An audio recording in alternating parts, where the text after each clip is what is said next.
The wave of teacher strikes and walkouts is building once again in 2019.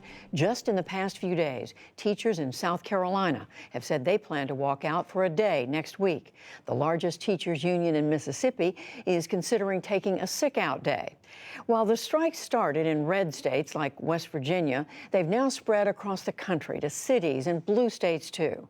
Many of the issues are the same: pay, spending, lack of support, testing, and increasingly the role of charter schools.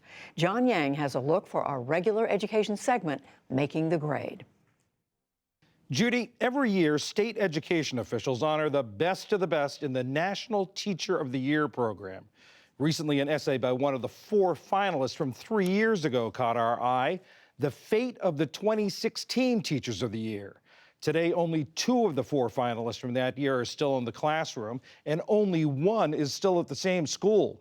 Nate Bowling wrote that essay. He's a government teacher at Lincoln High School in Tacoma, Washington, and his fellow 2016 finalist, Sean Sheehan, is now on a fellowship on Capitol Hill. When that ends, he intends to return to teaching algebra at Lewisville, Texas. Sean and Nate, thank you very much. Thanks for joining us. Nate, I want to begin with you, and I want to quote something that you wrote in that essay. You said, "Teaching is a profession, and great teachers need to feel respected and empowered. If they don't, they will leave and should." Respected and empowered. Talk about that. Why are teachers not feeling respected and empowered? There's a host of reasons that contribute to the condition of the teaching profession. For me, there's 3 issues. There's pay, there's work conditions, and there's like professional respect. And if we look across the country and look at the strikes that are happening and protests, there's upsettiness around the country. In particular here on the West Coast with housing costs, simply for a lot of teachers, the pay hasn't kept up. Nate, you also mentioned, you talked about pay, but you also mentioned work conditions and professional respect. The conditions that teachers have to go through and we have to work through, I think for the public are difficult to understand. Particularly if you're working in a low-income school in an urban area or rural area, the needs of your students are more than academic. So as a teacher, I end up being sometimes a social worker, a counselor, a surrogate parent, and all those jobs take a toll. Like, I love my students and I love the work that I do with them, but the workload we ask teachers to do in low-income schools is unsustainable. Sean, you were teaching in Oklahoma when you were a finalist. You're now teaching in Texas. Yes. Why? Well, it wasn't an accident. After I was selected as Teacher of the Year, I really wanted to advocate for improving teacher pay and making the working conditions better. I actually ran for Oklahoma State Senate unsuccessfully, and after that new election cycle came around and folks that had campaigned on promises of funding public education better didn't make good on those promises, my wife and I decided to call it, and we made the move south. By driving 2.5 hours south to North Texas, my wife and I gave ourselves combined about a $40,000 raise. You nearly doubled your take-home pay, as I understand. Yes. Is that right? Yeah. And you wrote at the time, you said that teaching in Oklahoma is a dysfunctional relationship. What do you mean by that? It is, because, there's kind of that component of guilt. You're made to feel guilty, as if you said, well, listen, going into this job, you should have known that it wasn't going to be lucrative. And I said, sure, I knew that it wasn't going to be financially rewarding, but it's also not even financially stable. And so our perspective changed significantly when my wife and I welcomed our first daughter. Then now we've got to consider someone else's future, and now we've got to worry about putting more food on the plate. And that was the game changer for us. Nate, you wrote that you were the only teacher who was still in the same place. Johanna Hayes has also left teaching. She's now in Congress. And you've got some news. You've made a decision within the past couple of weeks. Yeah, at the end of the school year, my wife and I will be stepping away from Lincoln High School, where I've been the last decade. I love my students at Lincoln High School, and I love that school and that faculty, but we've chosen to move abroad, and we'll actually be teaching at the American Community School in Abu Dhabi next year. And I heard you talking about this, explaining this decision. You said one of the things that made this decision for you is that you'll be able to focus on just teaching in Abu Dhabi. You mentioned all the other roles that you have to fill. How has that changed? How have those additional roles been added?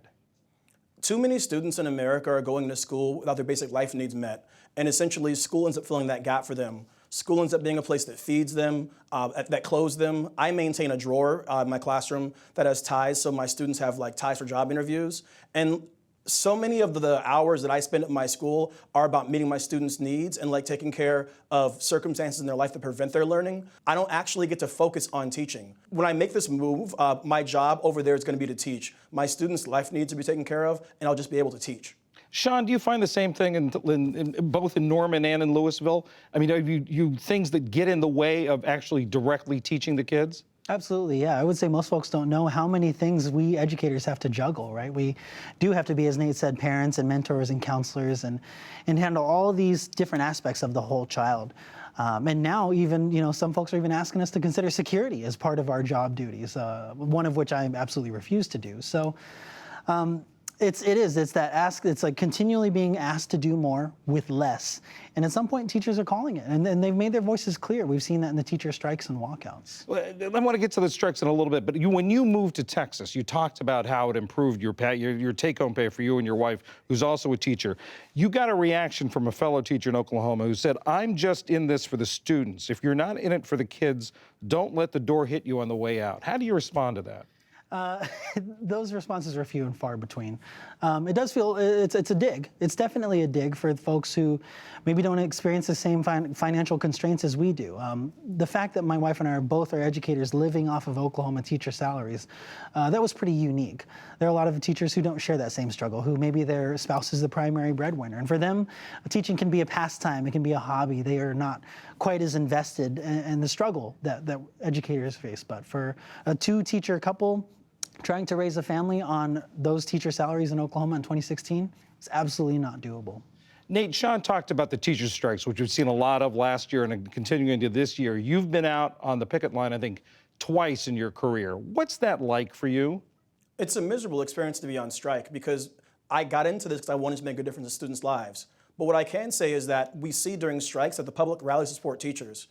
We had wide community support. Parents came out and honked horns, brought food to the picket lines, and said they supported us. What I see happening in my community is whenever I make an ask of the community for materials for my classroom or for equipment for students, they're 100% behind it. Like, really the problem to me seems to be state legislatures. They're not allocating the funds to districts in order to fund schools at the levels they need to be funded, to provide wraparound services, to provide social workers, to provide after-school programs that are needed for students. Sean, in Oklahoma, you campaigned for an increase in the state sales tax to try to increase funding for schools. It lost. Given that experience, what's your read of the public support for schools? The public very much supports public schools. They just don't know how to support it.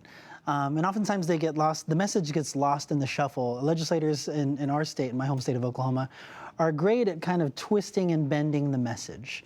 And so they get confused. And so that was the case that we saw with the penny sales tax. They said, well, listen, it's going to discourage businesses from coming here and setting up shop.